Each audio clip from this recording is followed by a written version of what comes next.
Seu Benedito, um cortador de cana aposentado de pele escura e mãos calejadas como madeira velha, estava na varanda de sua casa, fumando um cachimbo sob a luz fraca de um lampião pendurado num gancho na parede.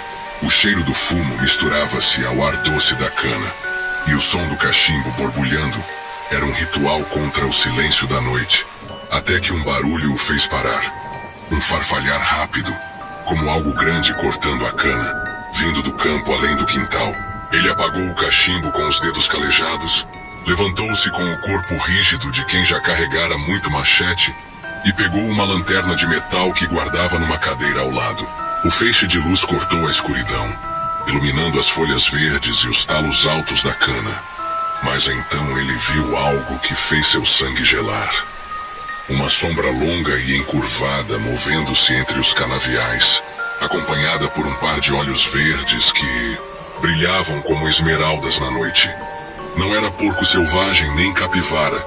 Era algo maior, algo errado. Santo Deus me proteja, murmurou ele, correndo para dentro e pegando o facão que usava na safra, o coração batendo como tambor enquanto trancava a porta com uma tranca de ferro. O lobisomem dos canaviais era uma história antiga, contada desde os tempos em que os primeiros engenhos se ergueram no vale, por volta de 1880, trazendo escravos e depois imigrantes para cortar a cana que adoçava o mundo. Um desses homens, um italiano chamado Giuseppe Verdi, chegou ao povoado numa manhã de chuva fina, trazendo consigo uma trouxa de roupas e uma fama que ninguém ousava questionar. Era um sujeito de pele clara e olhos verdes, quase translúcidos, que pareciam cortar quem o encarasse. Falava pouco, mas tinha uma força que impressionava os cortadores, capaz de derrubar um talo de cana com um só golpe de facão.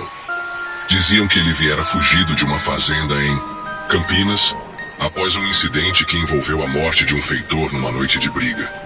Um crime que os mais velhos atribuíam a algo além da raiva humana. Giuseppe se instalou numa tapera no meio dos canaviais, perto de um riacho barrento que os locais chamavam de Sangue Doce. E logo os sinais começaram. Canas apareciam cortadas e rasgadas nos campos, com marcas de mordidas que pareciam feitas por dentes afiados. Porcos sumiam dos chiqueiros, encontrados dias depois com o sangue drenado, e pegadas largas com garras que marcavam a lama surgiam ao redor da tapera nas noites de lua cheia. Certa vez, um grupo de cortadores resolveu pôr fim aos boatos. Liderados por João Machete, um homem forte de pele morena que conhecia cada canto dos canaviais, eles pegaram facões, espingardas de cartucho e uma rede de pesca reforçada, pensando em capturar o que quer que fosse. Entraram nos campos numa tarde de céu claro, o sol queimando a cana e aquecendo o ar úmido. Mas quando chegaram à tapera de Giuseppe, encontraram apenas silêncio. A porta de madeira estava escancarada, balançando com o vento, e o interior cheirava a enxofre e caldo de cana azedo. No chão, havia um buraco cavado na terra, largo o bastante para um homem passar, com marcas de unhas que desciam para a escuridão. Antes que pudessem entrar, um rosnado subiu do buraco, seguido por uma forma que saltou sobre eles. Uma criatura de pelo castanho e emaranhado, olhos verdes brilhando como lanternas, e dentes que reluziam como facas tortas. 2 cortadores caíram na hora, o peito rasgado por garras que pareciam cortar cana, enquanto João atirou e acertou a coisa no ombro, mas ela apenas rugiu e desapareceu entre os talos, deixando um rastro de sangue escuro que secou na lama. Desde então, o lobisomem dos canaviais virou uma certeza, um espectro dos campos que assombrava as noites de lua cheia. Naquela noite de 1991, o lobisomem parecia mais faminto do que nunca. Mariana, uma menina de 12 anos que ajudava a mãe a vender bolo na feira, tinha saído para buscar água no riacho atrás da casa, a uns 60 metros dali. Carregava um balde de plástico e uma lanterna de pilha que piscava a cada passo, o feixe de luz dançando sobre os talos de cana, enquanto ela cantarolava uma música para afastar o calor e o silêncio. A lua cheia iluminava os canaviais, mas também tornava as sombras das folhas mais escuras, mais vivas. Foi então que ouviu um som, um farfalhar rápido, como algo cortando a cana, seguido por um grunhido que fez os sapos silenciarem. Virou-se, devagar, o balde caindo com um baque na lama, e viu 2 pontos verdes brilhando entre os talos. Olhos grandes e brilhantes, fixos nela, a uma altura que nenhum bicho dos campos podia ter. O coração disparou, e ela correu. O vestido de algodão, rasgando-se nas folhas enquanto a lanterna caía e se apagava, deixando-a na luz crua da lua. Sentia algo atrás dela, o som de garras cortando cana, um bafo quente que cheirava a caldo de cana e sangue, levando-a a gritar por ajuda enquanto tropeçava na lama. Chegou em casa aos trancos, batendo na porta até o pai abrir, o rosto pálido e os olhos cheios de lágrimas. Seu Benedito, alertado pelos gritos, pegou a espingarda de cartucho e uma lanterna mais potente, enquanto a mãe, Dona Clara, uma mulher magra de cabelos grisalhos, acendia uma vela e rezava um terço em voz alta, pedindo proteção a São José. Benedito saiu para o quintal, o feixe de luz varrendo os canaviais, mas só encontrou o balde de Mariana, jogado perto do riacho, com marcas de dentes que haviam rachado o plástico como se fosse papel. Os cachorros do vilarejo latiam ao longe, mas nenhum se aproximava do campo, como se soubessem o que rondava ali.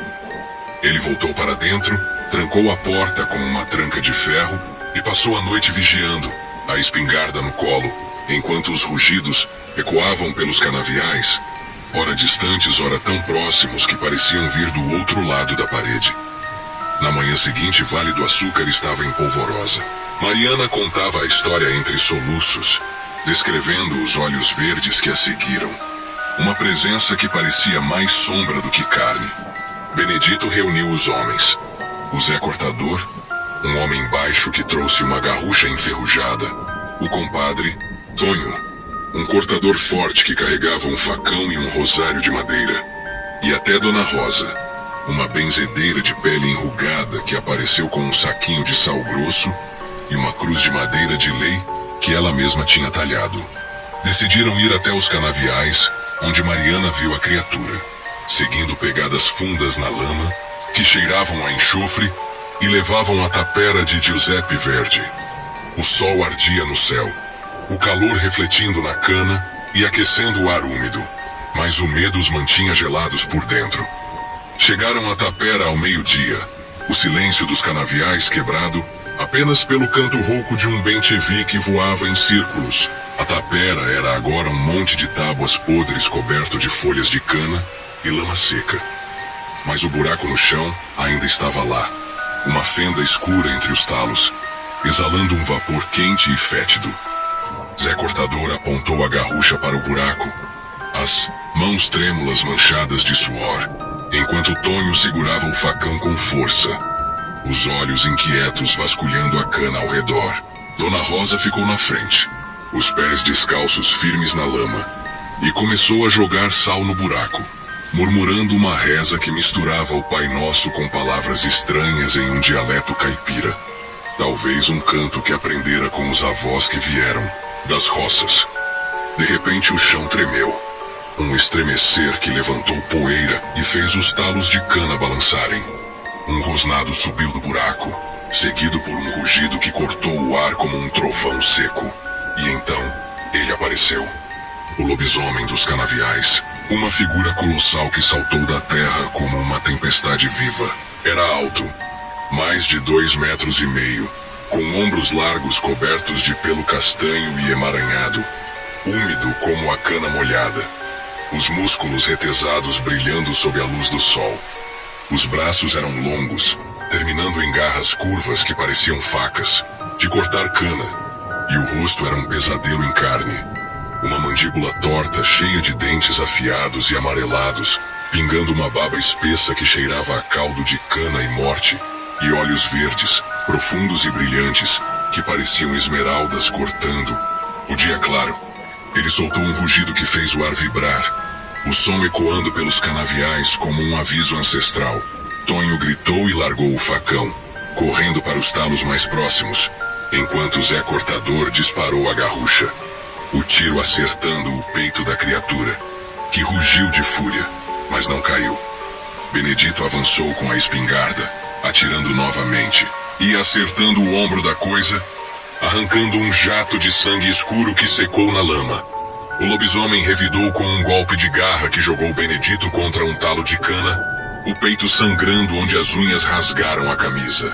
Dona Rosa ergueu a cruz, os braços tremendo sob o peso, e gritou: "Volte para as sombras da cana, coisa ruim, que o sal te queime e a luz te enterre." Jogou o resto do sal na direção do lobisomem, os grãos caindo no pelo castanho e no chão, chiando como se tocassem fogo.